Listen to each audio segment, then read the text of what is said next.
maybe I just don't like movies anymore. I don't know. If you've seen my March wrap up, you already know how I felt about March movies.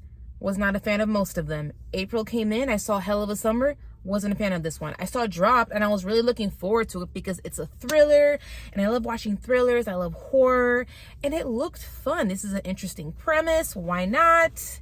And it was not a winner for me, sorry to tell you. I will start out with the positives. I think this movie kind of works. It mostly doesn't work for me, but what works in this for me is the lead actress performance by Megan Fahey. I know her from White Lotus season 2, and that's the only thing that I've seen her in so far. I think she has a very natural air to her. She plays a widow in this movie, but she also plays this woman who has a very mysterious past. She's been through extremely tumultuous things in her past, and that kind of unfolds as the movie goes on. And when you find out all the things that she has survived and been through, it's really kind of like a bombshell. But I think the way that it's acted by Megan, she made it feel like this woman has like lived a really hard life. Things came out very natural and authentic. And I'm looking forward to seeing her in more lead roles, hopefully in better movies. For my last positive note, I did like some of the camera work in here. Because this is taking place in just one setting, this upscale, nice, fancy schmancy restaurant, there are different types of ways where the camera will move at certain perspectives.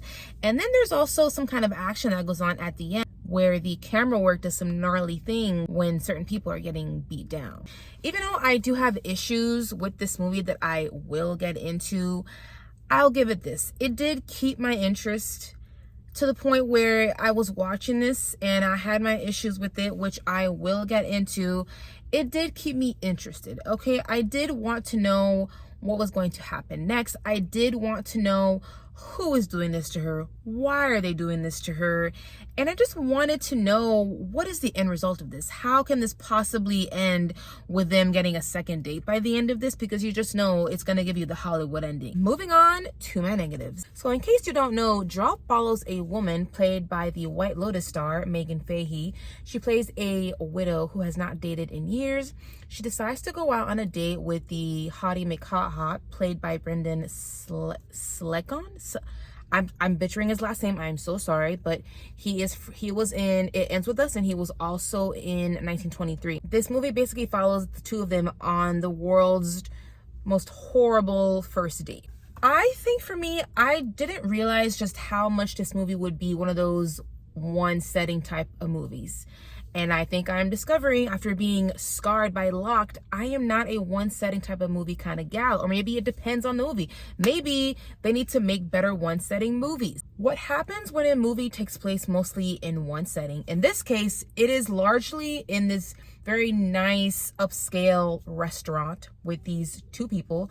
And of course, there's patrons around them.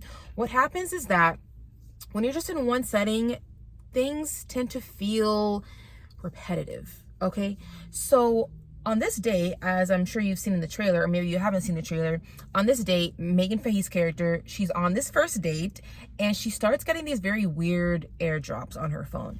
At first, they're kind of like these funny, weird meme types, and then they start getting creepier.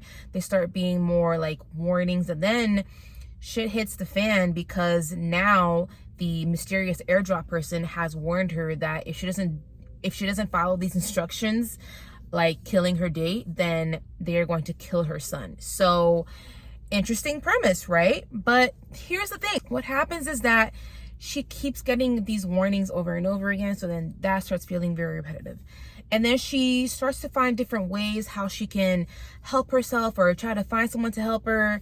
But then that starts getting very repetitive because she keeps getting blocked in various different ways.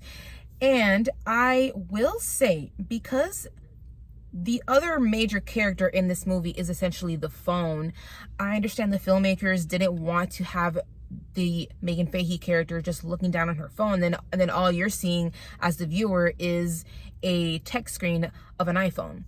I can understand that visually. How do you bring that to life? They do bring it to life in an interesting way in the movie. You're basically seeing these very large texts on the screen, all over the screen.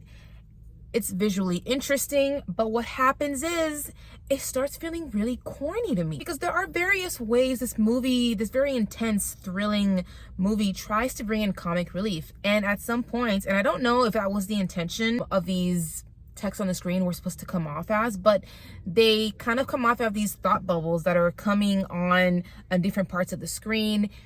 And at first it's fine, but then that starts to feel like, okay, we're just kind of overdoing it. It's starting to feel like this is kind of like a joke. Is this a joke, or am I supposed to be taking this very seriously? Because this woman is in a very dire situation. So the big text on the screen, was a fan early on, but then like I'm starting to lose the fun of this, because you just start to feel like these out of place thought bubbles that felt very repetitive. I was also not a huge fan of how certain things happened in this movie. I'm not a huge fan of how this was written, because the writing for me felt very choppy. It kind of felt like there was a draft that was written, and then the writer thought, oh wait, now we gotta add in some comic relief here.